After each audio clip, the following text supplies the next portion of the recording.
नमस्कार दोस्तों, स्वागत है आपका अपने इस चैनल स्पिरिचुअल ट्री में। दोस्तों, जैसा कि आप जानते हैं कि नवरात्रि का त्यौहार चल ही रहा है और नवरात्रि में काफ़ी लोग देवी माता की कृपा प्राप्ति के लिए कन्या पूजन अवश्य ही करते हैं और यह बहुत ही ज़्यादा विशेष होता है, जरूरी होता है और ख़ास भी होता है। अगर कन्या पूजन नहीं किया जाता है तो इससे नवरात्रि का कोई भी लाभ मिल नहीं पाता है। लेकिन काफ़ी लोगों को ये भी मालूम नहीं होता है कि कितने साल की कन्याओं को पूजने से क्या क्या लाभ की प्राप्ति होती है, क्योंकि अलग अलग जितनी उम्र की कन्याएं होती हैं उनको पूजने के अलग अलग ही लाभ होते हैं। और कुछ खास चीज़ों को अगर आप कर लेते हैं तो ये समझ लीजिए कि जितने भी आपके जीवन में दुर्भाग्य चल रहे हैं वो तुरंत ही समाप्त होते हैं। नवरात्रि के दिन ही इतने खास होते हैं और इतने विशेष होते हैं कि इन दिनों में अगर कुछ खास चीज़ों को कर लिया जाए तो देवी माता की कृपा निश्चित ही बरसती है। और देवी माता 9 दिनों के लिए इसीलिए आती हैं जिससे आपकी मदद कर सकें। जितने आपके जीवन में दुख चल रहे हैं, चाहे अब वह दुख कैसा भी हो, धन की समस्याएं हो, कर्ज की समस्याएं हो या शत्रु बहुत परेशान करता हो, तो हर समस्या के लिए लाभ उठाया जा सकता है। तो कन्या पूजन से जुड़े हुए जितने भी आपके सवाल हैं या जितनी भी आपकी परेशानियां हैं कि किस प्रकार करना है, कैसे करना है और कौन कौन सी चीज़ों को ध्यान रखना है, तो आज के इस वीडियो में हम आपको बताएंगे, इसलिए बिल्कुल ध्यान से सुनते जाएं। सबसे पहले तो वीडियो को लाइक करके कमेंट बॉक्स में जय माता दी अवश्य ही लिख दें, जिससे माता रानी की कृपा आप पर हमेशा ही बनी रहे।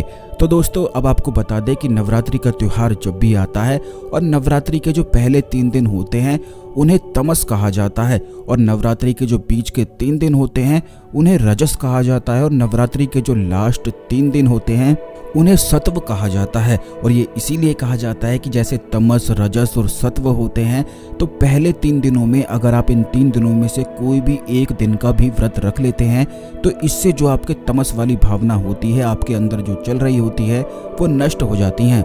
ठीक इसी प्रकार अगर आप अपने जीवन में राजयोग चाहते हैं, अगर आप चाहते हैं कि धन की जितनी भी आपकी परेशानियां हैं वह समाप्त होनी चाहिए, तो बीच के जो 3 दिन होते हैं उनमें आपको व्रत रखना चाहिए।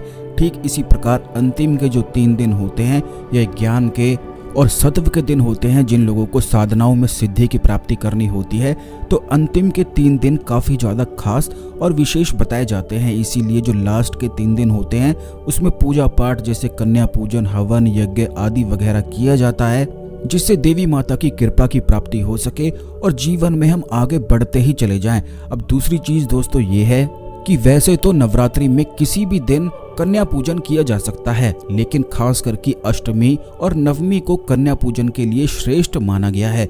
देवी भागवत पुराण के अनुसार हवन, जप और दान से देवी इतनी प्रसन्न नहीं होती है जितनी कन्या पूजन से प्रसन्न होती हैं। नवरात्रि के 9 दिनों में माता की कृपा पाने के लिए कन्याओं के विविध रूपों की पूजा करने का विधान है। इसीलिए नवरात्रि के 9 दिनों तक रोज ही देवी स्वरूप कन्याओं को अपनी श्रद्धा के अनुसार भेंट अवश्य ही चढ़ानी चाहिए, क्योंकि यह अति शुभ माना जाता है।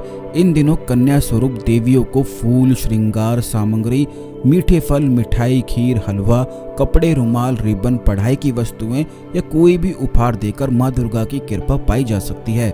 बल्कि दुर्गा सप्तशती में भी ये कहा गया है कि दुर्गा पूजन से पहले भी कन्या का पूजन करना चाहिए, तत्पश्चात ही माँ दुर्गा का पूजन आरंभ करें। श्रद्धा भाव से की गई कन्या की पूजन से ऐश्वर्य और 2 कन्याओं की पूजन से भोग की प्राप्ति होती है। ठीक इसी प्रकार 3 कन्याओं की पूजा करने से पुरुषार्थ की प्राप्ति होती है और 4 कन्याओं की पूजा करने से राज सम्मान की प्राप्ति होती है। 4 और 5 कन्याओं की पूजा करने से बुद्धि विद्या की प्राप्ति होती है और 6 की पूजा करने से कार्य सिद्धि निश्चित ही होती है। इसीलिए जो लोग चाहते हैं कि उनका कार्य सिद्ध हो, उनकी संपूर्ण मनोकामनाएं पूर्ण हो, तो उन्हें 6 कन्याओं की पूजा अवश्य ही करनी है। 7 कन्याओं की पूजा करने से परम पद की प्राप्ति होती है और 8 कन्याओं की पूजा करने से अष्टलक्ष्मी सिद्धि योग प्राप्त होता है। जैसा कि पिछले वीडियोस में भी काफी बार हमने आपको बताया है कि लक्ष्मी के कई स्वरूप होते हैं और अष्टलक्ष्मी जिस भी व्यक्ति को सिद्ध होती हैं तो उस व्यक्ति को संपूर्ण प्रकार से सुख की प्राप्ति होती है। ठीक इसी प्रकार 9 कन्याओं का पूजन करने से संपूर्ण प्रकार के ऐश्वर्य की प्राप्ति होती है। तो इस बात का ध्यान रखें कि जैसा कि हमने आपको बताया है कि कितने कन्याओं को आपको लेना है, तो इसी अनुसार आप चुन सकते हैं। जब भी आप कन्या पूजन करते हैं तो 9 कन्याओं को अवश्य ही बिठाया करें, या फिर 8 कन्याएं तो अवश्य ही बिठाया करें। अगर 8 नहीं बिठा सकते हैं तो कम से कम 7 तो अवश्य ही बिठानी चाहिए। नवरात्रि के दिनों में कन्याओं को देवी का रूप मानकर आदर सत्कार करने से, भोजन कराने से घर का वास्तु दोष दूर होता है। अब दोस्तों आपको ये भी बता दें कि आयु के अनुसार कन्याओं का स्वरूप और उसके अलग ही फल की प्राप्ति होती है। जैसे कि कन्याओं की जो आयु होती है उतनी ही आयु की कन्याओं को आप बुलाते हैं तो उसमें अलग अलग लाभ की प्राप्ति होती है, यह भी आप जान लें। जैसे कि 2 वर्ष की कन्या को कुमारी कहा गया है। इस स्वरूप के पूजन से सभी तरह के दुखों का नाश होता है और हर प्रकार की दरिद्रता बिल्कुल ही घर से दूर हो जाती है। ठीक इसी प्रकार 3 वर्ष की कन्या को त्रिमूर्ति कहा गया है और भगवती त्रिमूर्ति के पूजन से धन का लाभ होता है। तो जिस भी प्रकार की आपकी समस्याएं हैं, जैसे कि अगर आप अपने जीवन में दुखों से, दरिद्रता से बहुत ही ज़्यादा परेशान हैं, तो 2 वर्ष की कन्या को अवश्य ही आपको इस बार पूजना है। ठीक इसी प्रकार अगर आपका व्यवसाय नहीं चलता है या फिर नौकरी में कोई भी लाभ की प्राप्ति नहीं हो पाती है तो 3 वर्ष की कन्या को अवश्य ही पूजना चाहिए। इस बात का आपको ध्यान रखना है कि जब भी आप कन्याओं को बुलाते हैं तो उनके चरणों को घर के मुखिया को अवश्य ही धोना चाहिए और इस चरण को अपने माथे से लगाना चाहिए। इससे देवी माता की भरपूर कृपा की प्राप्ति होती है। ठीक इसी प्रकार जो 4 वर्ष की कन्याएं होती हैं उन्हें कल्याणी कहा गया है। देवी कल्याणी के पूजन से जीवन के सभी क्षेत्रों में सफलता और सुख समृद्धि की प्राप्ति होती है। 5 वर्ष की जो कन्या होती है उन्हें रोहिणी माना जाता है। माँ के रोहिणी स्वरूप की पूजा करने से जातक के घर परिवार से सभी रोग दूर हो जाते हैं। अगर आपके घर में कोई व्यक्ति बहुत ज़्यादा बीमार पड़ा रहता है, बहुत ज़्यादा दवाइयों में फिजूल खर्च होता रहता है, तो 5 वर्ष की कन्याओं को अवश्य ही बुलाकर उनके चरणों को धोकर उसी पानी से वहीं पर छिड़काव करना चाहिए जहां पर रोगी व्यक्ति सोता है। आपको ये भी बता दें कि नवरात्रि के जो 9 दिन होते हैं उसमें अलग अलग उम्र की जो कन्याएं होती हैं उनमें देवी माता विराजमान होती हैं, इसीलिए कन्या पूजन में अलग ही लाभ की प्राप्ति होती है। 6 वर्ष की जो कन्या होती हैं उन्हें कालिका देवी का रूप माना जाता है और माँ के कालिका स्वरूप की पूजा करने से ज्ञान, बुद्धि, यश और सभी क्षेत्रों में विजय प्राप्त होती है। अगर आपको शत्रु बहुत ही ज़्यादा परेशान करते हैं और जीने ही आपको बिल्कुल नहीं देते हैं तो 6 वर्ष की कन्याओं को बुलाकर अवश्य ही उन्हें पूजना चाहिए।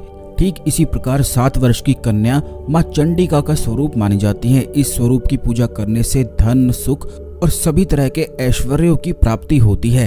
ठीक इसी प्रकार 8 वर्ष की जो कन्याएं होती हैं उन्हें मां शंभवी का स्वरूप माना जाता है और उनकी पूजा करने से युद्ध में, न्यायालय में विजय प्राप्ति होती है और यश की प्राप्ति होती है। तो अगर आपको शत्रु बहुत ज़्यादा परेशान करते हैं या फिर कोर्ट कचहरी के केस में आप कहीं पर फंस गए हैं और बिल्कुल भी नहीं निकल पा रहे हैं, तो इस बात का ध्यान रखें कि 8 वर्ष की कन्या को अवश्य ही आपको पूजना है। 9 वर्ष की कन्या जो होती हैं, इस उम्र की कन्याओं को साक्षात दुर्गा का स्वरूप माना जाता है। माँ के स्वरूप की अर्चना करने से समस्त विघ्न और बाधाएं दूर होती हैं, शत्रुओं का नाश होता है और कठिन से कठिन कार्यों में भी सफलता की प्राप्ति होती है।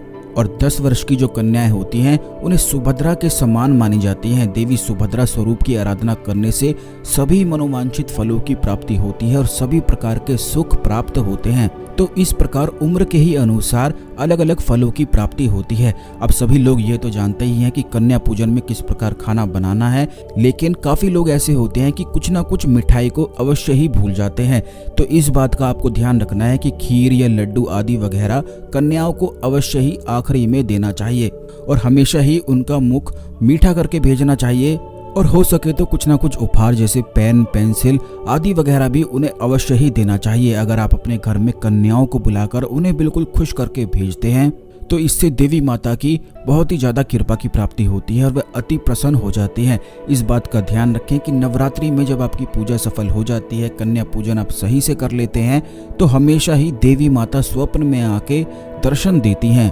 तो अगर देवी माता सपने में आकर मंद मंद मुस्कुराती हैं तो आप समझ जाएं कि आपकी सारी मनोकामना पूर्ण होने वाली है। ठीक इसी प्रकार अगर शेर पर विराजमान आपको देवी माता नजर आती हैं तो ये संकेत करता है कि अब आप अपने शत्रुओं पर विजय प्राप्त करने वाले हैं। अलग अलग संकेतों की स्वप्न में प्राप्ति होती है, जैसे कि अगर देवी माता कमल के फूल पर विराजमान आपको सपने में दिखाई देती हैं तो यह संकेत करता है कि आपको अचानक से खूब सारा ढेर सारा धन प्राप्त होने वाला है।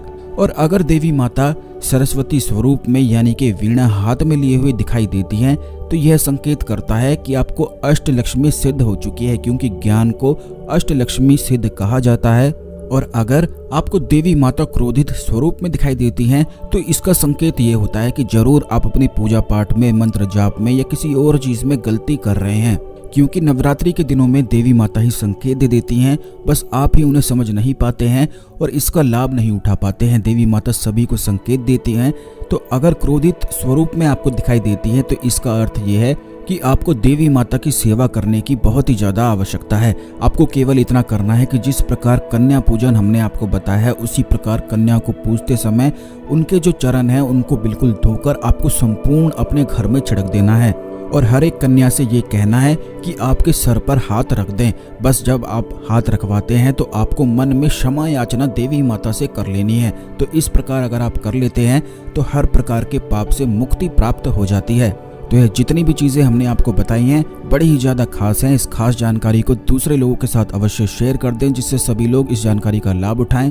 आज के लिए केवल इतना ही। अगले वीडियो में मिलते हैं। ओम नमः शिवाय। हर हर महादेव।